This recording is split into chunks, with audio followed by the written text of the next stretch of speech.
Hello and welcome to Classeek 15. I'm Michael Beek. My guest this week is David Kadouch, the prize-winning French pianist, who is today regarded as one of the very finest of his generation. A soloist and chamber artist, David is a versatile and dynamic musician who is much in demand. So it's with great pleasure I'm able to steal some time with him today. David, thanks so much for joining me. Thank you. I'm happy to be here. Now, when I was a child, I was obsessed with the piano. Just the sight of it made me want to touch pianos. What's your earliest memory of the piano? It comes from this family gathering kind of party, like play for the uncle. And my sister played piano. So she was playing for the uncle, she was playing for the aunt. And I was like, I was jealous because there was this kind of reunion around the piano that was nice. And I wanted to do that. And so that's why I think I chose the piano. This, and probably the fact that my mother was obsessed with piano, as you were, I guess. She loved the instrument. She loved what it meant. I think she came from a broken home somehow. And she always told us that her neighbor, where she's from Lebanon, and her neighbor in Lebanon was playing piano, and she was very envious of that neighbor because it meant her family was pushing the child to work, and the family was united around this child. And so for my mom, the piano was a kind of a balance instrument for the family. It meant that the family was, I guess, peaceful. I'm sorry, my English is not great, but I guess you know what I mean. Yeah, absolutely. And so you were encouraged, obviously, absolutely, then very yes, naturally yes, to take to yes. it. And you enjoyed sort of exposure very young. How did that impact sort of where you went from there? Because you were 13 when you won that competition in, was it Milan? Exactly, yeah. I didn't realize I was young. Being on stage at such a young age, you don't really realize what's happening to you. You're practicing. So it feels like a kind of a natural progression. It did mean that in terms of organization, I had to leave school. I was studying, school at home. I was homeschooled. It meant that my free time was not the one of a regular teenager, but it also kind of adapted to my personality. I don't think I was a regular teenager. I felt very asocial. I didn't feel very comfortable around people my age. So music, I don't know, I think I found music more than music found me. I found music as a refuge, as a place where I could be myself. And even if it meant having a different life, that different life adapted to who I was at that time. And achieving something like a competition win at that age, did that add stresses to you when you were sort of moving forward in your education? Did you feel a pressure to sort of stand up to that? It did, but I think it's a good pressure because I'm feeling that pressure.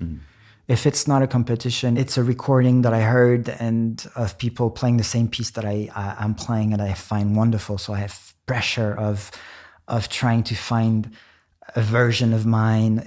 Pressure is always there when you do arts because you want to get the essence of something. And to get the essence, you have to press the fruit, And to press that fruit, you need work, you need, pressure is exactly the word. You need pressure on top of that fruit. So it kind of, it's true that it gave this sense of responsibility for my future. It was a good learning experience, yes, that pressure. Definitely. And that invitation to go to New York from Itzhak Perlman, what do you remember about that time and that trip and the concert? The wonderful thing about Perlman is that he took a bet on me because I sent a tape to this summer program. And now that I teach, it was just a tape of a regular edition at a conservatory. And I played some Schubert, I remember. And my parents decided to send it to him. I don't even know how they found the address. It was kind of a luck. And he listened to it. And he said he should come to my program. And then I spent the whole summer with him. But, that initial kind of invitation to go to his festival, because he has this festival for youngsters in Shelter Island in New York, was a bet. Because I was this French pianist and he took only 5 pianists, I can't remember, from Juilliard, that he knew. And I was this very young French guy. And yeah, he took a bet and we became very close. And that's the invitation was, a fruit of that collaboration, even though it was not a collaboration. He was teaching me most of the time, but it was amazing because I did the opportunity to play in the Carnegie Hall, and it's mind blowing at that young age. Yeah, I remember backstage telling myself in the mirror, this is, I was still young, but I remember my look in the mirror. I was like, I can't believe I'm here.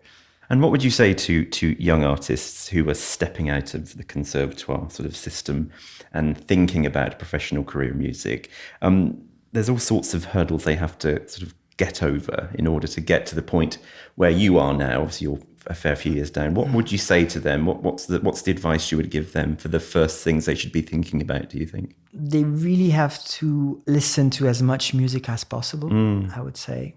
Musical culture in terms of listening to recordings, know what's out there, knowing what you are talking about, and yes, getting that sense of deepness in the work, not just practicing for yourself alone, but opening yourself to other versions of your piece. I think that's one of the best advice I could give. And when you go out of the conservatory, you have that sense of, I'm gonna eat the world, or I'm very scared, but you have this sense of being alone against the world, and it's not like that at all. It's you're part of this huge generations of musicians that come before you, and you can actually sit on the neck of giants if you listen to great recordings, if you study with someone that you admire. Opening yourself to the world is the best advice at that young age, I think. That, and the second one I see with some of my students sometimes, is people that think they're shy, or people think that they have a quality that is not adaptable to the career of a concert pianist, if they want to do that. It's sometimes you can use weaknesses as power. If you're shy, this can be a wonderful tool, because people sense that when you go on stage. This weakness is beautiful, and that's also an advice I would give to my students. Weaknesses are beautiful. They're not something that you have to fight against. So being shy, not being on social media, I don't know, things, just be yourself, because at the end of the day, even if you don't have the most skyrocketed,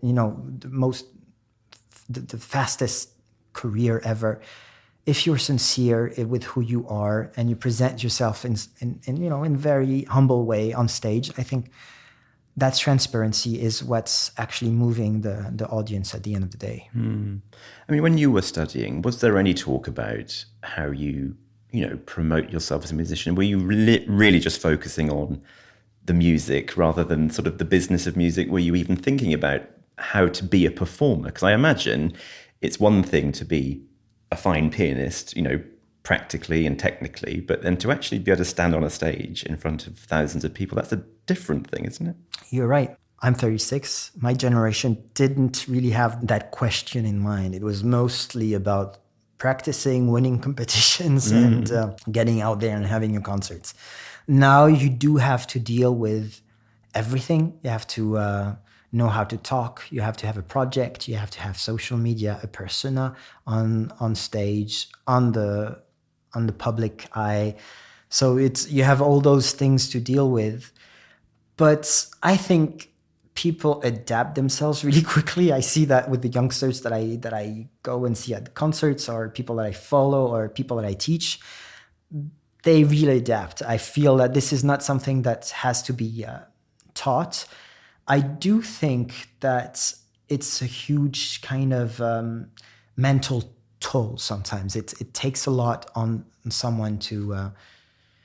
It's lots of work. It's not just practicing your piano anymore. It's posting. It's knowing how to talk. But ultimately, and that's why I tell them, I think it's all great for the art, because I take myself as an example. I prepare a concert.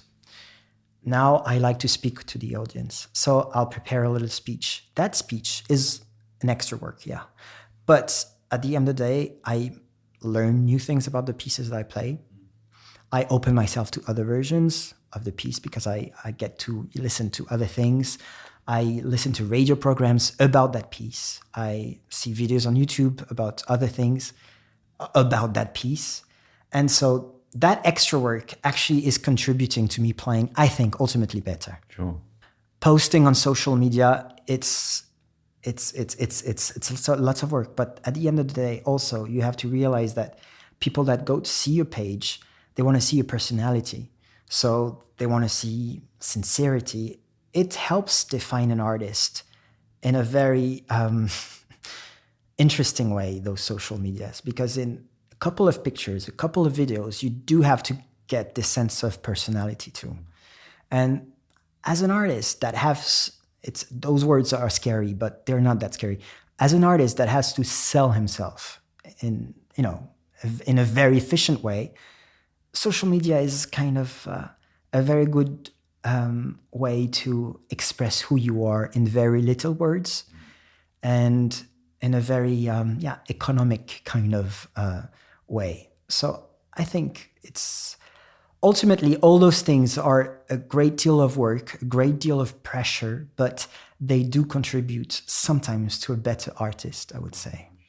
And it must be difficult, though, to stand out from the crowd. That is not the question, though, because it's not something that you do. It's not something that you control, and it does not depend on you. So that's also an advice. It's doing something very unique is out of your resources. It will happen if it does happen. And as young as you are, and obviously you're able to pass this stuff on, are you learning yourself from the next generation that's coming through with those sorts of... Absolutely, yeah. I'm learning. Yes. At first, I don't think I saw the positive side of all this, but now I am more inclined of seeing that it can help careers, it can help personalities, it can help. It's just this huge package of an artist that you receive with those medias. It's a very interesting way of discovering someone, and it's for classical music that has always been said to be elitist or part of another world. I think it brings other people to the crowd. It's a good way of teaching how to listen to a piece. I think that these are very positive tools. Yeah. And you've been playing now for 20 years or more. I mean, you must have some stories. Are there any lessons you've learned the hard way? Is there anything you can sort of think of that was a valuable lesson?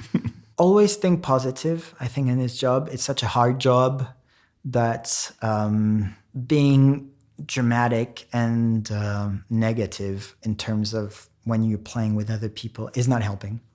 Never. So always kind of be the force forward, because that's a good person to be. And also it will help you deal with all the problems of a concert life. And, it's a path. It's like I would start now and I need to go to China by foot.